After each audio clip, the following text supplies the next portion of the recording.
to start another second chapter. यहाँ पे आप लोग को और भी इंटरेस्टिंग कॉन्सेप्ट्स मिलेंगे. So the chapter is biomolecules. इससे पहले हम लोगों ने सेल स्ट्रक्चर एंड फंक्शन को कवर किया. उसमें हम लोगों ने सारे ऑर्गेनल्स के स्ट्रक्चर्स को, उनके फंक्शंस को, उनके मतलब रिलेटेड जितने भी कॉन्सेप्ट्स थे हम लोगों ने डीप में उनको कवर किया. और इसी तरह से अब आज हम लोग सेकंड चैप्टर जो है बायोलॉजी फर्स्ट ईयर का स्टार्ट करने वाले हैं. और जैसे कि मैंने पहले भी बताया है कि जो लेक्चर्स हैं ये आप किसी भी बोर्ड के लिए यूज कर सकते हैं, क्योंकि मैं डिफरेंट जो बुक्स है उनसे हेल्प लेके यहाँ पे कंटेंट आपको प्रोवाइड करती हूँ. सो सिमिलरली एनसीईआरटी से भी मैं हेल्प लेती हूँ. सो ये जो लेक्चर्स हैं this is good for all students, किसी भी बोर्ड के स्टूडेंट हैं. लेकिन मोस्टली जो फोकस होता है मेरा वो क्या है, मेनली केपीके बोर्ड है, right. So before understanding biomolecules let me tell you something important. हमारी जो लिविंग बॉडी है वो बनी है एलिमेंट्स से. लाइक वैसे तो बने हैं एटम से हर चीज बनी है, एटम से हमारी बॉडी भी बनी है. उन एटम्स ने मिलके क्या बनाए हैं, एलिमेंट्स बनाए हैं. उन एलिमेंट्स में तकरीबन 16 टाइप ऑफ एलिमेंट्स हैं जिनसे हमारी बॉडी बनी है. उन 16 टाइप ऑफ एलिमेंट्स में अगर हम देखें तो 10 एलिमेंट्स ऐसे हैं जिनको हम लोग माइनर एलिमेंट्स बोलते हैं. माइनर एलिमेंट्स का मतलब क्या है कि ये बहुत ही कम अमाउंट में, कम क्वांटिटी में प्रेजेंट है. और 6 जो एलिमेंट्स हैं, 6 मेजर एलिमेंट्स हैं, वेरी इंपॉर्टेंट एलिमेंट्स हैं, मेजर एलिमेंट्स हैं. और वो जो 6 मेजर एलिमेंट्स है वो तकरीबन approximately 99% of the volume of protoplasm बना रहे होते हैं, राइट. ये जो है प्रोटोप्लाज्म का तकरीबन 99% वॉल्यूम जो है बना रहे होते हैं. कौन, ये जो 6 मेजर एलिमेंट्स हैं. उन 6 मेजर एलिमेंट्स में कौन कौन है, कार्बन है, हाइड्रोजन है, ऑक्सीजन है, इसी तरह से फॉस्फेट है, राइट.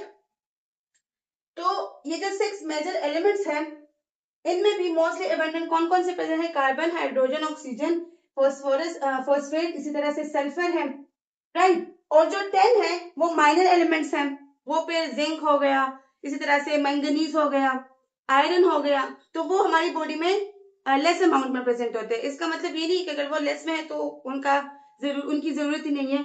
उनकी जरूरत है, वो भी बहुत इंपॉर्टेंट है. For example if you talk about iron, तो आयरन क्या है, हमारे हीमोग्लोबिन में प्रेजेंट होता है. हीमोग्लोबिन क्या है, ऑक्सीजन कैरिंग पिगमेंट है जो कि हमारे रेड ब्लड सेल्स में प्रेजेंट होता है, राइट. तो हर एक एलिमेंट अपनी जगह की इंपॉर्टेंस रखता है. लेकिन अगर हम बात करें मेजर 6 एलिमेंट्स की तो ये ज्यादा इंपॉर्टेंट होते हैं, क्योंकि ये मिलके हमारे बॉडी के बना रहे होते हैं बायोमोलिक्यूल्स.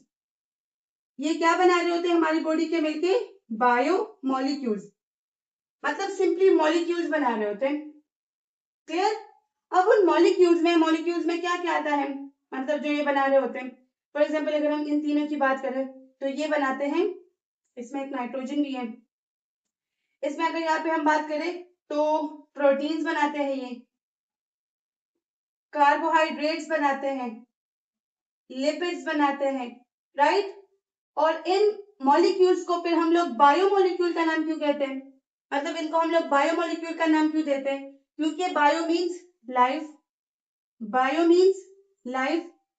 तो इन मॉलिक्यूल्स ने मिलके लाइफ बनाई होती है, लिविंग बॉडीज बनाई होती है, राइट. इन्होंने क्या किया होता है, इन्होंने लिविंग बॉडीज बनाई होती है. आप लोग को यहाँ पे स्केच दिख रहा होगा, उसमें आप लोग देख सकते हैं कि हमारी बॉडी में कितने परसेंट कौन सा मॉलिक्यूल जो है वो प्रेजेंट है, राइट. प्रोटीन्स है, कार्ब्स है, लिपिड्स है, सबकी कंपोजिशन जो यहाँ पे गिवन है. तो इनको बायोमोलिक्यूल्स को कहा जाता है. इनको बायोमोलिक्यूल इसलिए कहा जाता है क्योंकि इन्होंने मिलके लिविंग बॉडीज जो है वो बनाई होती है. यहाँ तक बात क्लियर हो गई. एटम ने मिलके बनाए एलिमेंट्स ने मिलके क्या बनाए, कॉम्बिनेशन से उनके क्या बने, मॉलिक्यूल्स बने. उन मॉलिक्यूल्स ने मिलके हमारी बॉडी बनाई. अब इन मॉलिक्यूल्स में 2 किस्म के मॉलिक्यूल्स होते हैं. We are having 2 types of molecules and those 2 type of molecules are macromolecule, macromolecules, बायोमैक्रो।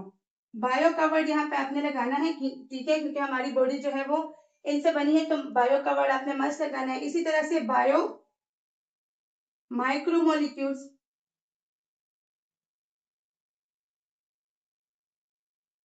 So bio macromolecules में हमारे पास मैक्रो का मतलब क्या है, यहाँ पे सारे बड़े मॉलिक्यूल्स आएंगे, यहाँ पे सारे पॉलीमेरिक फॉर्म्स आएंगी, सारे पॉलीमर्स आएंगे, जिस तरह से आते हैं कार्बोहाइड्रेट्स, राइट। इसके लिए हम मोस्टली पॉलीसेकेराइड का वर्ड यूज करते हैं, पॉलीसेकेराइड्स। इसी तरह से प्रोटीन्स, इसी तरह से लिपिड्स, न्यूक्लिक एसिड्स, राइट। इसी तरह से अगर हम बात करें बायो माइक्रोमोलिक्यूल्स की, तो माइक्रो में इन्हीं के मोनोमेरिक फॉर्म्स आएंगे, मतलब जितने इनके मोनोमर्स हैं वो सारे कहाँ पे आएंगे, माइक्रोमोलिक्यूल्स में। अब यहाँ पे एक एक्सेप्शन है, आगे मैं आपको बता रही हूँ, इंटरेस्टिंग है। सो इनके मोनोमर्स क्या क्या है, अगर हम कार्ब्स की बात करें तो ग्लूकोज है, अगर हम प्रोटीन्स की बात करें तो अमाइनो एसिड्स हैं, अमाइनो एसिड्स हैं, अगर हम लिपिड्स की बात करें तो फैट्स हैं। लेकिन यहाँ पे एक एक्सेप्शन आता है, और अभी मैं आप लोग के साथ कुछ ही देर में डिस्कस कर रही हूँ। और इवन अगर हम बात करें न्यूक्लिक एसिड्स की, तो यहाँ पे आते हैं हमारे नाइट्रोजनस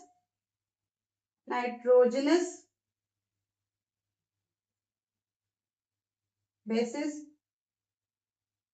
क्लियर। तो बायोमोलिक्यूल्स में फर्दर हमारे पास दो कैटेगरीज है, bio macromolecules and bio micromolecules. Macromolecules में सारे बड़े मॉलिक्यूल्स आएंगे, छोटे मॉलिक्यूल्स में छोटे मॉलिक्यूल्स आएंगे, जो इनको जो है मिलके बनाते हैं, किसको, बायो मैक्रोमोलिक्यूल्स को, क्लियर, ओके। अब इसके बाद बात करते हैं, अब हम लोग बायोमोलिक्यूल्स को किस तरह से आइडेंटिफाई करते हैं, मतलब हमें कैसे पता चलता है कि ये जो है हमारे पास माइक्रोमोलिक्यूल रहा और ये हमारे पास मैक्रोमोलिक्यूल रहा। तो इसके लिए बेसिकली हम लोग एक एसिड का यूज करते हैं, एक एसिड का यूज करते हैं जिसको बोलते हैं ट्राई क्लोरो एसिटिक एसिड। अब ट्राई क्लोरो एसिटिक एसिड क्या है, ट्राई क्लोरो एसिटिक एसिड जो है वो हम लोग लाइक अगर हम किसी भी जिस भी टिश्यू को हम स्टडी कर रहे हैं, जिसके अंदर हम लोगों ने बायोमोलिक्यूल्स की आइडेंटिफिकेशन करानी है, तो हमने उस टिश्यू को ले लेना है, एक लिविंग टिश्यू को, और जो ट्राई क्लोरो एसिटिक एसिड है उससे इसको एक बात देंगे, राइट। उसके बाद फिर क्या होगा कि हम लोग इसकी एक सेमी फ्लूइड, मतलब ऐसे समझे कि हम लोग इसकी एक स्लरी बनाते हैं, और वो जो स्लरी होती है वो क्या होती है, वो एक सेमी फ्लूइड होता है, क्लियर।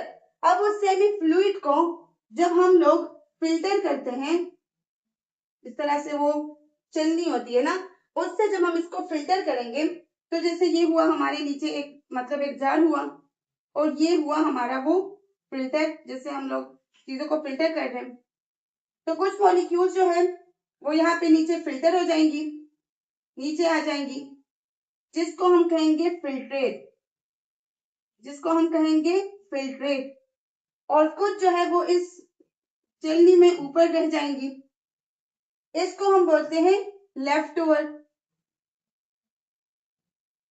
इसको हम क्या नाम देते हैं, लेफ्ट ओवर का नाम देते हैं, या फिर इस लेफ्ट ओवर को हम लोग रेटिनटेट का नाम भी देते हैं, क्लियर,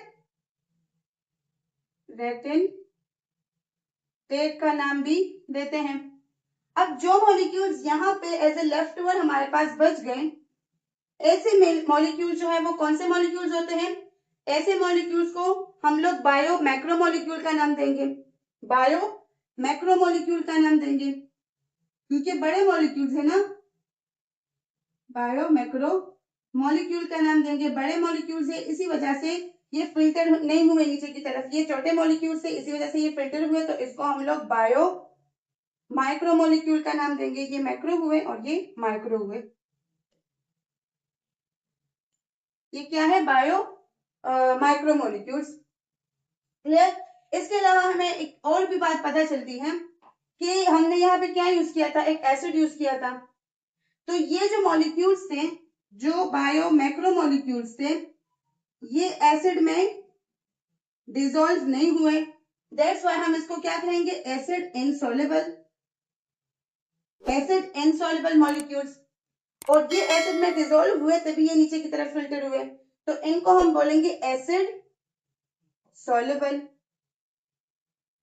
तो इससे हमें डिफरेंट टर्मिनोलॉजीज के बारे में पता भी चला कि जो लेफ्ट ओवर होता है इसको रेडेंटेट भी बोलते हैं। आपको अक्सर एग्जाम में पूछा जाता है, तो आप लोगों को इन टर्मिनोलॉजी से जज किया जाता है, राइट? तो वही सेम चीजें होती है, मैक्रोमोलिक्यूल, माइक्रोमोलिक्यूल, लेकिन उनके पीछे बहुत छोटे से कॉन्सेप्ट छुपे होते हैं, छोटी टर्मिनोलॉजीज इनके लिए यूज की जाती है जो फिर हमें पता नहीं होती। तो आप लोगों ने इन पॉइंट्स को मस्ट याद रखना है कि जो हमारे पास फिल्टर में चीज रही उसको बोलेंगे लेफ्ट ओवर या फिर रेडेंटेट, और ऐसे मॉलिक्यूल्स को बोलते हैं बायो मैक्रोमोलिक्यूल। और उसके अलावा उसकी एक प्रॉपर्टी का भी हमें पता चला कि ये एसिड इनसॉल्युबल है। सिमिलरली जो नीचे हमारे पास फिल्टर हुए उसको बोलेंगे फिल्ट्रेट, और ये बायो माइक्रोमोलिक्यूल की कैटेगरी में आते हैं, और similarly they are acid soluble. Clear?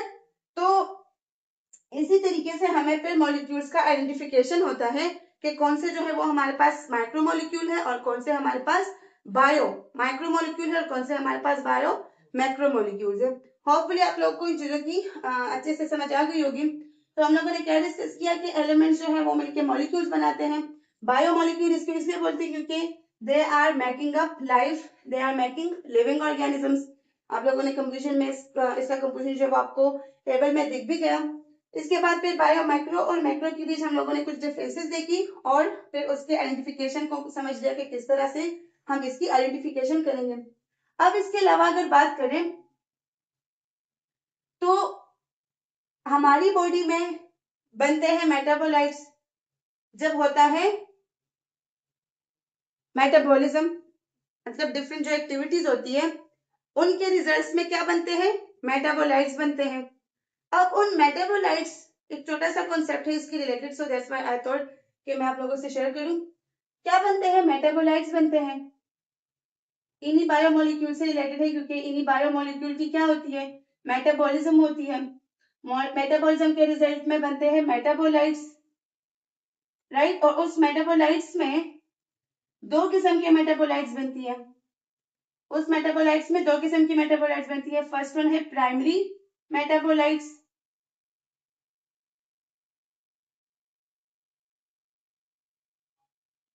और कुछ होती है सेकेंडरी मेटाबोलाइट्स।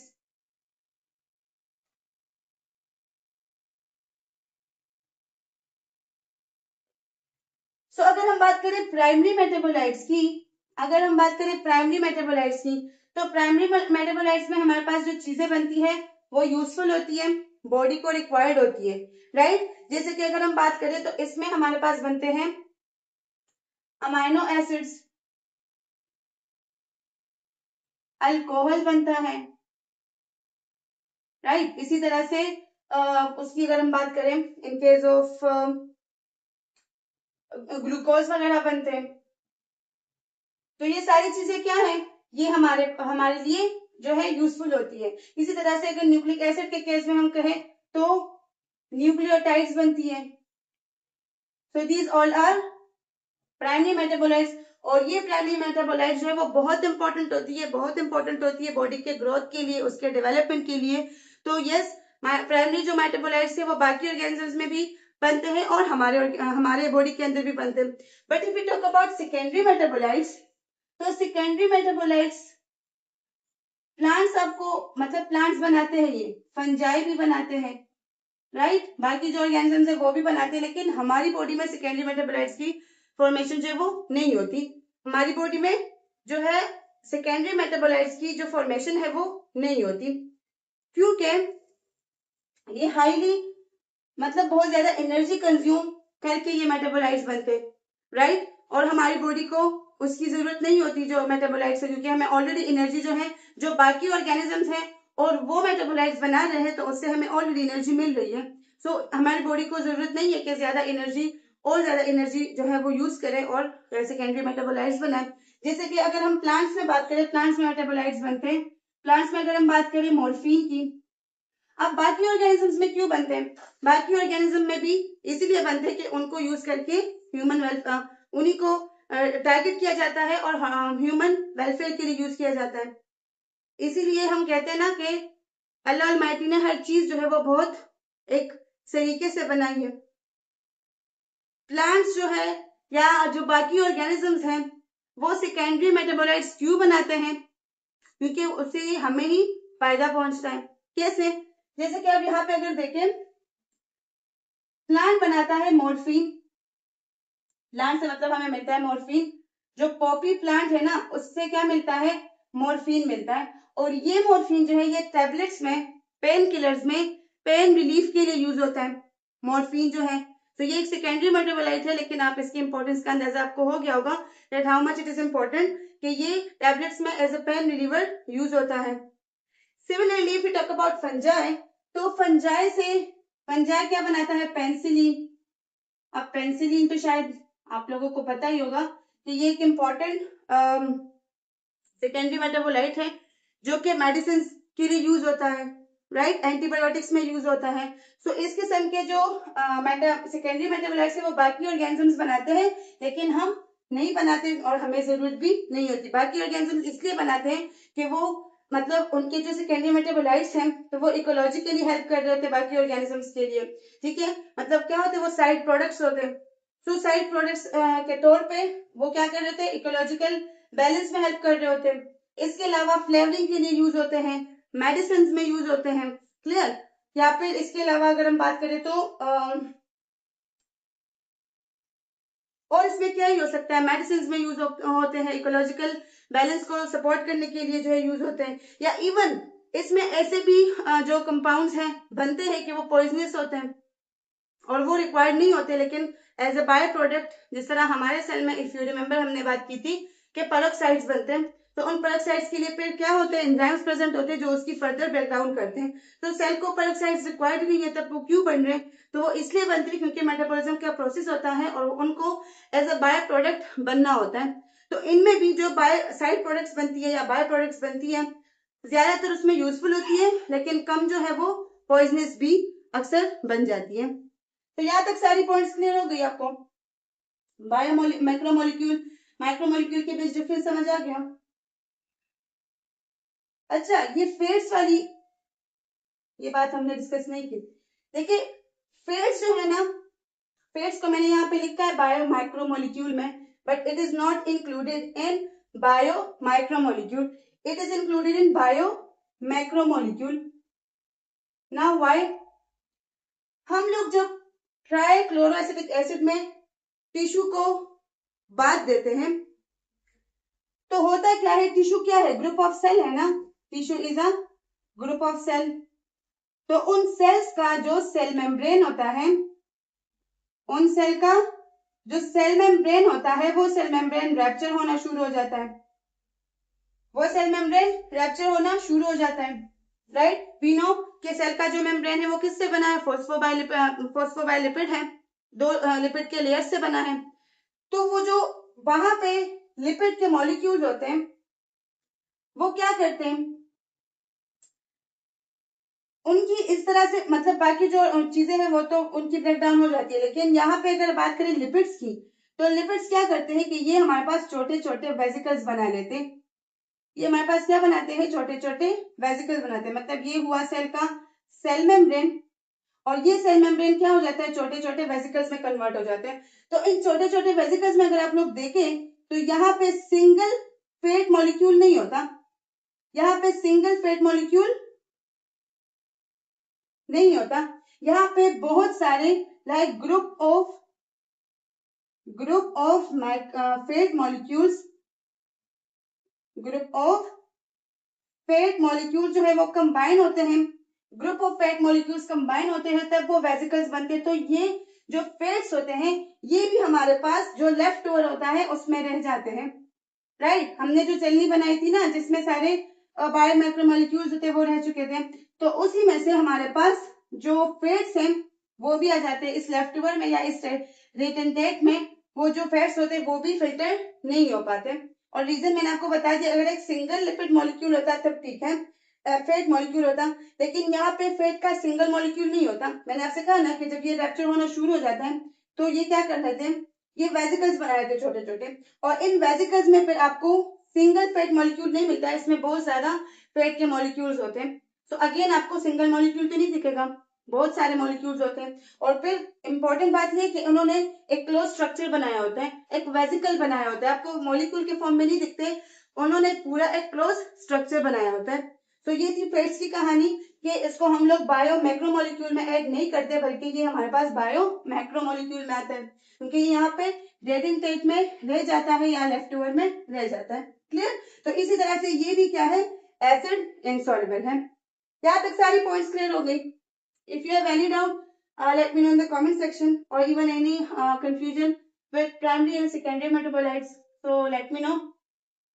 प्राइमरी में क्या होता है कि यूजफुल चीजें बनती हैं, हम में भी बनते हैं और बाकी ऑर्गेनिज्म में भी बनती है। सेकेंडरी में क्या होता है, हम में सेकेंडरी नहीं बनती, क्योंकि सेकेंडरी के बनने के लिए बहुत ज्यादा एनर्जी रिक्वायर्ड होती है, राइट? और हमारी बॉडी जो है, हम ऑलरेडी जब बाकी ऑर्गेनिज्म में सेकेंडरी मेटाबोलाइट्स बन रहे होते हैं तो ऑलरेडी हम उनसे एनर्जी ले रहे होते हैं, राइट? तो इसी वजह से वहां पे जब सेकेंडरी मेटाबोलाइट्स बनते हैं तो वो इकोलॉजिकल बैलेंस के लिए या फिर फ्लेवरिंग के लिए या फिर इसके अलावा मेडिसिन में यूज होते हैं, राइट? तो जैसे मैंने आपको मॉर्फिन का एग्जांपल दिया, जो हम पॉपी प्लांट से लेते हैं, पॉपी प्लांट से हम लोग लेते हैं मॉर्फिन, और मॉर्फिन जो है वो पेन रिलीफ के लिए यूज होता है। सिमिलरली पेनिसिलिन है, एंटीबायोटिक्स में यूज होता है। इस तरह कैफीन है, कैफीन भी जो है हम लोग कॉफी प्लांट से लेते हैं, कॉफी में यूज होता है। तो उनके जो सेकेंडरी मेटाबोलाइट्स है वो हमारे लिए फिर यूजफुल होते हैं और फिर हम उनको यूज करते हैं। क्लियर?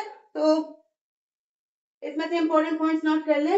इसके बाद हम मूव करते हैं कुछ इसी बायोमोलिक्यूल से रिलेटेड, और फिर हम स्टार्ट करेंगे कार्बोहाइड्रेट।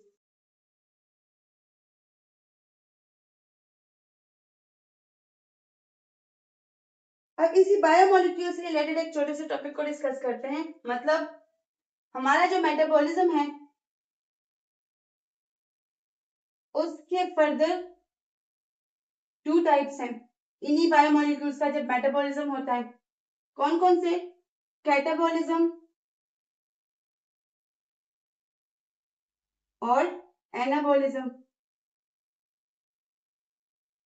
कैटाबॉलिज्म और एनाबॉलिज्म। अब कैटाबॉलिज्म से आप यू समझें, केटा का मतलब, केटा से आप लोग यू ऐसे वो ले सकते हैं हिंट कि केटा का मतलब है कट। केटा मीन्स कट।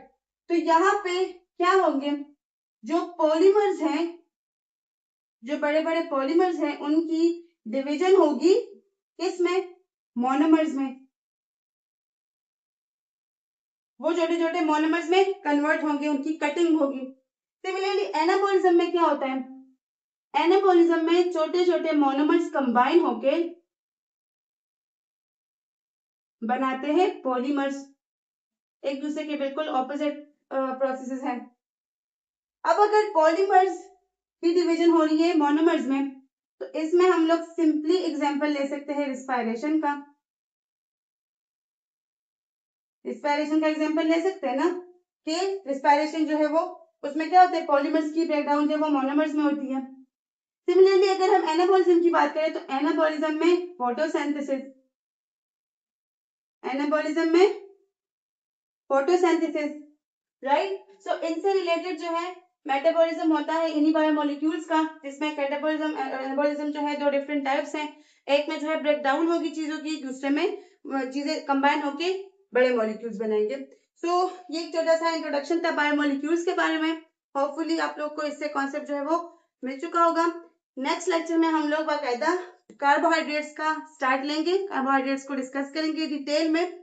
आप लोगों को उससे रिलेटेड हर एक कॉन्सेप्ट जो है वो डिटेल में मिलेगा, उसकी जितनी क्लासिफिकेशन है, स्ट्रक्चर है, या जो कुछ भी है, उन सबको कवर करने की कोशिश करेंगे। तो पढ़ाई करते रहे, अपना बहुत सारा ख्याल रखिए, अपने माँ बाप का नाम रोशन कीजिए, और stay connected with ultra brains academy. Thank you so much.